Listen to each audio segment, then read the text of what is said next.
mudança do Departamento de Defesa para o Departamento da Guerra, né? É algo contundente também de você imaginar. Então, aquilo ali é muito interessante porque esse mapa que ele pega Groenlândia, Canadá, Estados Unidos e depois a Venezuela, na verdade é um mapa de 1938. Caramba! Esse mapa é um mapa do Tecnato, que era a proposta de um governo extracontinental do movimento tecnocrático que tinha nos Estados Unidos e no Canadá. Sim.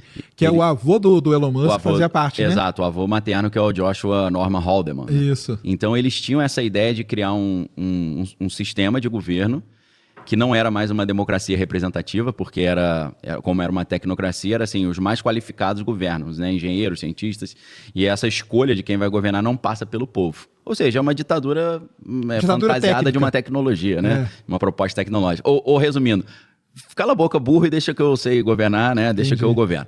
E aí, a ideia é ter uma região que tivesse recursos naturais suficientes para que eles não tivessem que comercializar com outras regiões. Ficarem isolados. Então, os Estados Unidos, só o território norte-americano não seria suficiente. Eles precisavam do Canadá, da Groenlândia e da Venezuela também. Sim. Então, esse mapa, é fácil de achar. Você bota... como é que é? Technocracy Inc. Map. Você vai ver ali que incorpora exatamente essa região que o Trump está falando. E é legal não, né? Um pouco preocupante, mas é interessante a gente ver que eles têm até um livreto, que é como se fosse um manifesto deles, chamado The Energy Certificate, certificado de energia. Você acha na internet, lá no Archive. No Archive é facinho de achar, tem versão PDF, tem tudo. Ali você vai ver que a ideia era o seguinte, a gente precisa substituir o dinheiro por um crédito de energia. Isso aí, ou certificado de energia, né? E para emitir esse certificado e distribuir igualitariamente entre todos os seres humanos adultos, acima de 21 anos só, a gente precisa contabilizar tudo que está sendo produzido nesse tecnato, nessa região. E para isso precisava de um nível de tecnologia que eles não tinham em 1938. Mas hoje já é possível criar um tecnato desse, né? Então parece será que essa aí é a linha dele? Eu tô achando que essa é a ideia. Mas ele nunca falou isso claramente. Não, assim. Ele não... Eu acho que nem pode falar, porque senão as pessoas se entenderem e verem que é o fim da democracia e do capitalismo, porque o tecnato não é um capitalismo, né? Porque se a gente pega um livro interessante pra caramba, do Emad Mostak, que é The Last Economy, ele vai mostrar que o capitalismo funciona com base na escassez, né? Inclusive o conceito de economia que a gente estuda é gerenciamento dos recursos escassos. Então, para contabilizar recurso escasso, você tem precificação e você tem a moeda. Se você não tem recurso escasso, você tem abundância, aí pega aquele livro lá do... Como é que é do cara lá da Universidade do Vale do Silício? Esqueci o nome dele. Que é o descendente de grego lá. Esqueci, depois aparece. Ele tem um livro chamado Abundância, que ele fala exatamente essa ideia, que é tipo atualizando a proposta do movimento tecnocrático dos anos 30, né? E a ideia ali é o seguinte, vai ter abundância, então as coisas praticamente serão gratuitas, então não precisa de preço e não precisa de moeda.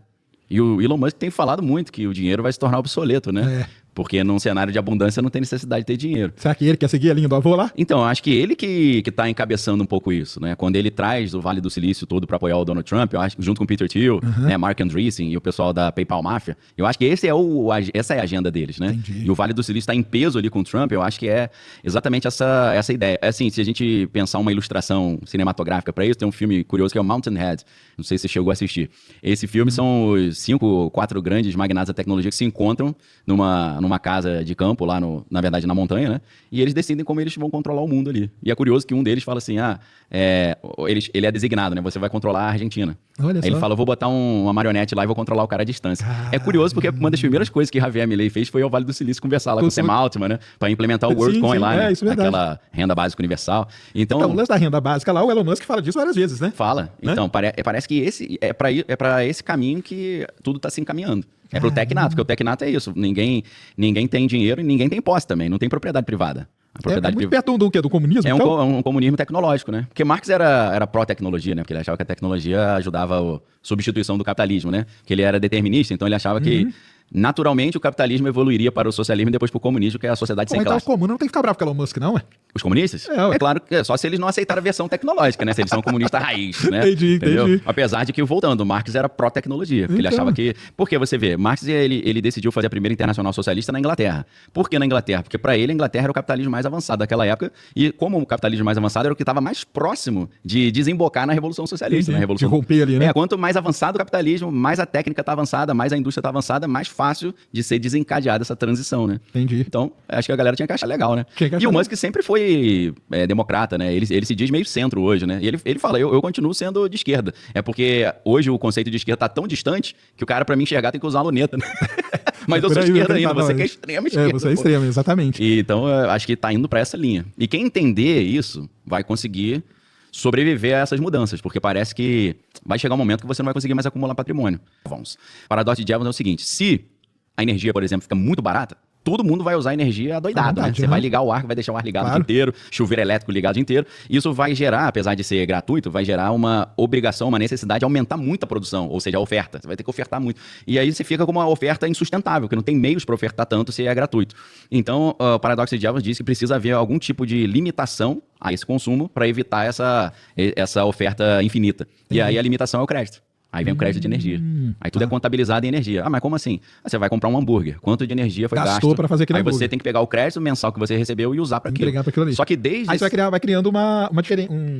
Tá da escassez aí no meio, né? Exato. Você cria uma escassez, né, você cria uma nova escassez. De energia, é uma né? abundância para os controladores do sistema, para 1%. Os 99% estão ainda no jogo da escassez. Mas não tem moeda. Você, na verdade, tem um token, um crédito de energia. E esse crédito de energia, desde aquele documento lá, o The Energy Certificate de 1938, ele já tinha data de validade. Ou seja, ele expira. Você recebe dia 5, dia 30, ele expira. É intransferível. Você não pode passar para nenhuma outra pessoa. E ele não pode ser trocado também por nada. Você não pode fazer...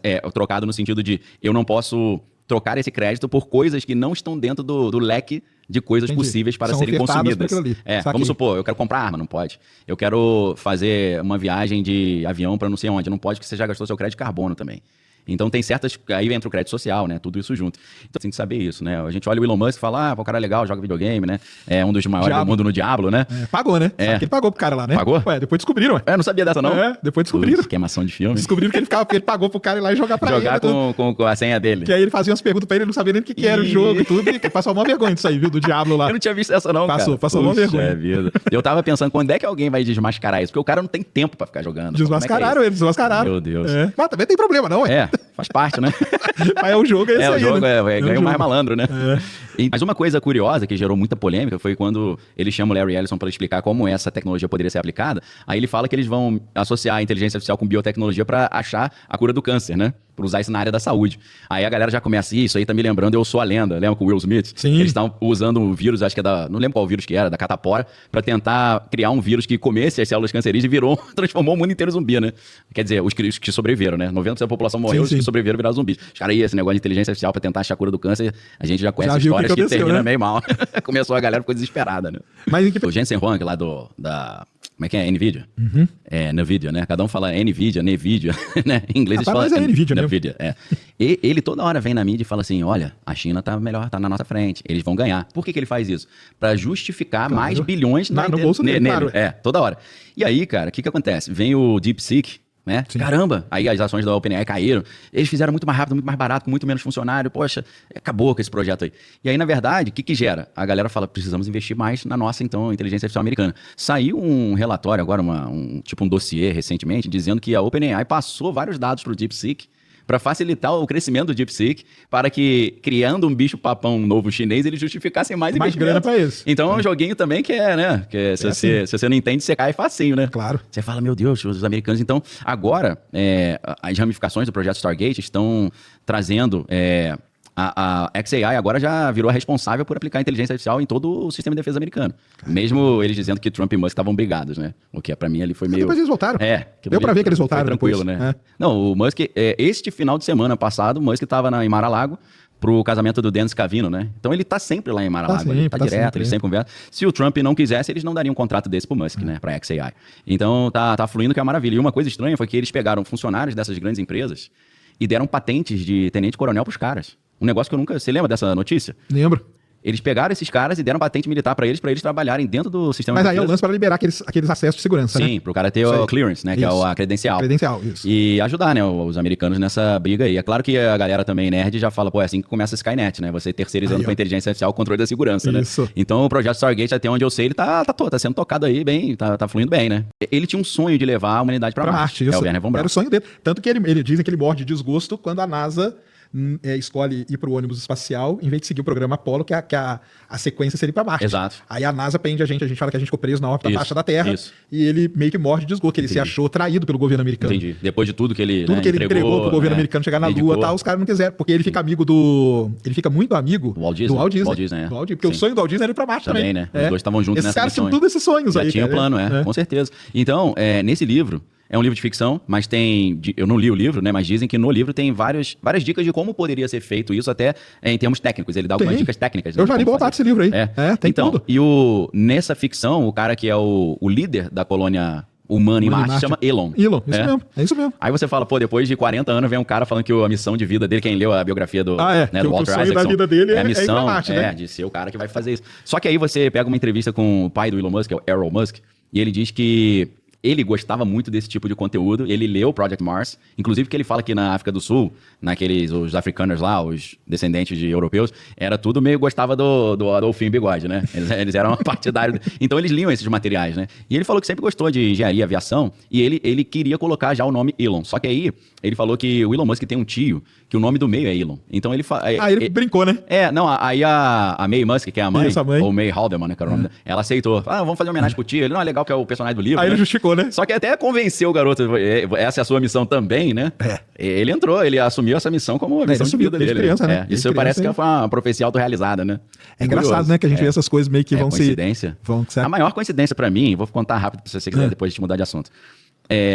Teve um filme chamado White Noise, Ruído Branco. É Ruído Branco em português, que é com Adam Driver. E a história é o seguinte, pessoas que moram numa cidade do interior de Ohio, e tem um professor lá de alemão, que é o personagem de Adam Driver, eles vivem numa pequena cidade até que tem uma linha de trem que passa pela cidade, um trem passa por ali, tomba, libera uma substância química que em estado líquido é inofensiva, mas gasoso é um fogênio, que é uma arma letal que foi usada na Primeira Guerra. Então começa a matar todo mundo e a galera vai fugindo, aquele filme que o cara tem que fugir da catástrofe.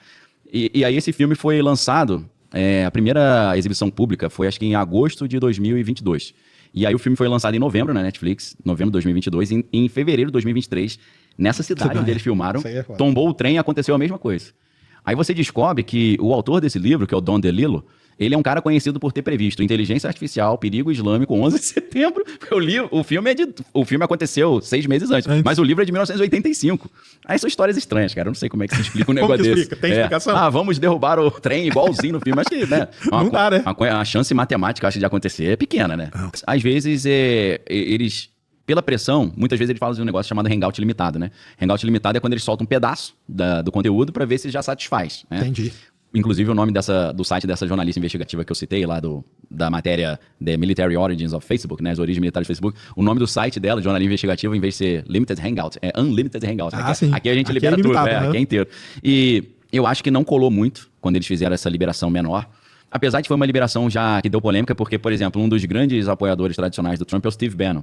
E apareceu não apenas o Steve Bannon em várias fotos com o Jeffrey Epstein, mas apareceu também, eles tiveram acesso à entrevista longa que o Bannon fez com o Epstein. Porque o Steve Bannon, ele passou também por Hollywood, né? Então ele era produtor de filme. Então ele estava produzindo um documentário sobre o Epstein, não um documentário pejorativo, falando que ele era maravilhoso, né? Que ele era lindo, que ele era ótimo. Cara. Então a primeira a anterior já tinha liberado alguns documentos estranhos. Agora foi catastrófico. O pessoal está tentando ainda digerir. É claro que a inteligência artificial ajuda demais. Você mete tudo na IA rapidinho, você pega tonelada, terabytes, você fala, puxa só o que está relacionado a Trump. Aí já ajuda, né? Exatamente. Agora puxa só o que compromete, relacionado, que pode ser crimes, e já faça a tipificação de cada crime. Ela já bota lá crime tal, aquilo tal.